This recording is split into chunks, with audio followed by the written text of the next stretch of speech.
When I was in the 6th grade, I decided I wanted to become a lawyer.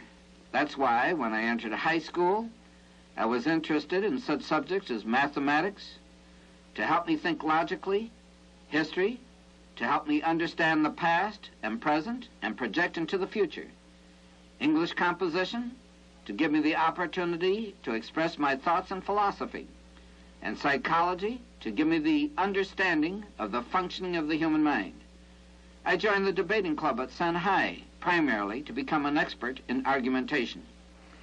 I later entered the Detroit College of Law, but I discontinued after a year because I decided that I wanted to get married when I was 21, and I knew that the girl I was to marry would be the most important influence for good in my life.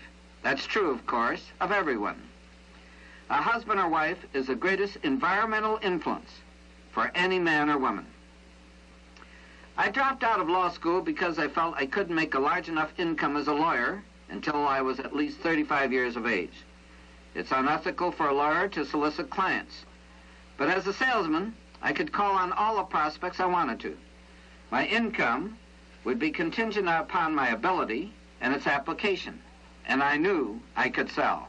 Moreover, I reasoned that it was possible to make and save enough money through selling to retire at the age of 30.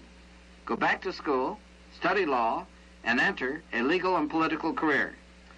Besides, I said to myself, I can then handle the law cases I want to handle, not those I have to. Jessie and I had met at Shanghai.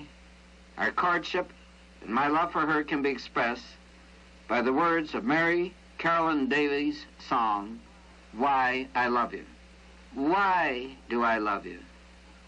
I love you not only for what you are, but for what I am when I am with you.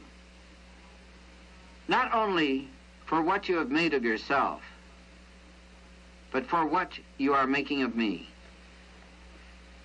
After 2 years at Shanghai, I'd moved to Detroit and entered Northwestern High School. We corresponded often. Jessie and her mother would sometimes visit my mother and me, and I made several trips to Chicago. I concluded that it would be best to establish my own insurance agency in Chicago. My mother wrote to Harry Gilbert, who was the officer we did business with for the United States Casualty Company and the New Amsterdam Casualty Company. Mr. Gilbert responded that he would be pleased to have me represent the two companies in Illinois, but I would first have to get permission to make a home office connection from the general agent in Chicago, who already had an exclusive arrangement. I made arrangements to meet with the general agent. I just had to sell him. My whole program depended on his permission.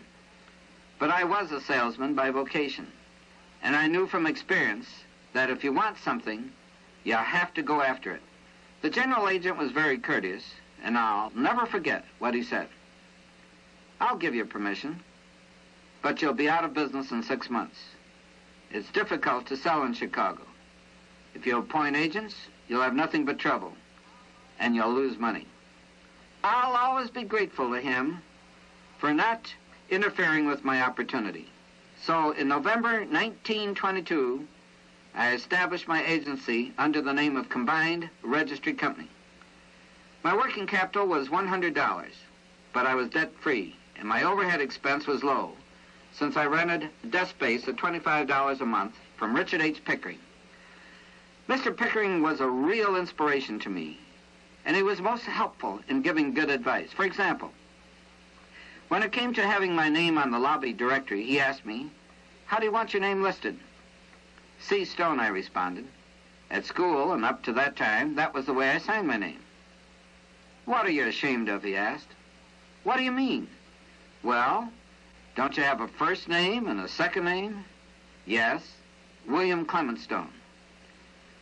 Did you ever stop to consider that there are thousands of C. Stones, but the chances are that in the entire United States, there's only one W. Clement Stone?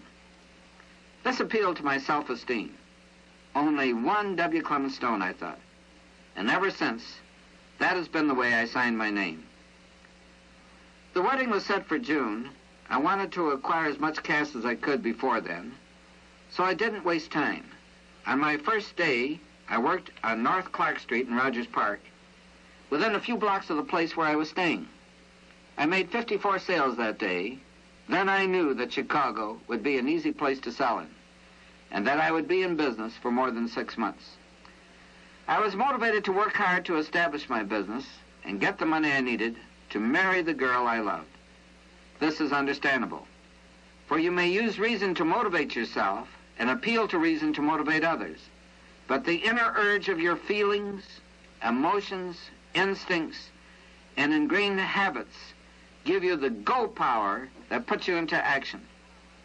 A good salesman has confidence in himself. He knows what he can do, and necessity often forces him to do it.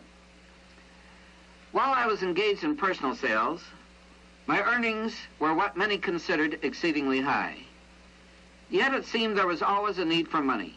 Payments on the car, payments on the furniture, payments on life insurance.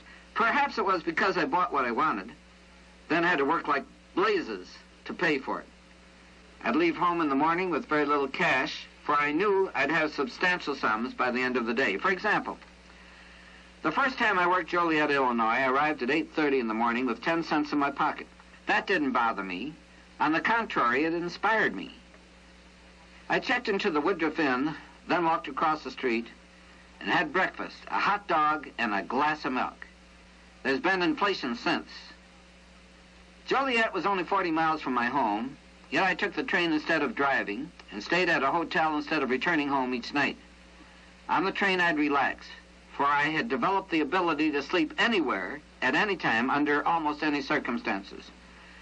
So in a railroad coach, I just put my elbow on the windowsill, rest my head on my hand, and fall asleep. But I always did something more before falling asleep. I'd condition my mind. I prayed for guidance and help. Staying at a hotel instead of returning home each night gave me a minimum of 10 hours sleep, for traveling time was saved. With the extra sleep, I'd be in peak condition. When I sold, I deliberately got keyed up and put everything I had into my sales presentation. Many salesmen have poor days because they are fatigued. Their batteries need recharging. They need rest.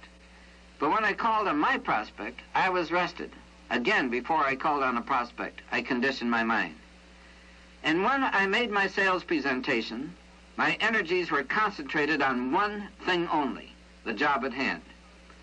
To make the sale in the shortest possible space of time, in a manner that would clearly give the purchaser a concept of what he was buying, and to sow seeds of thought so he would renew his policy year after year on the renewal date with little sales resistance. For I realized one way to make a fortune is to sell a necessity that is low in cost and repeats. The fortune is made in the repeat business. At Joliet, I made my greatest sales record up to that time, an average of 72 policies per day for 9 working days. And it was the morning after that eventful day, when I sold 122 policies, that I resolved to begin to multiply myself to start building an organization.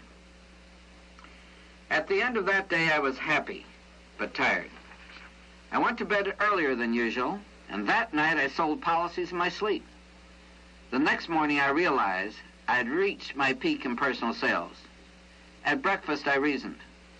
If I make 122 sales each day and then sell policies in my sleep, it won't be conducive to a healthy mind. Now is the time to build an organization. Now is the time to multiply myself.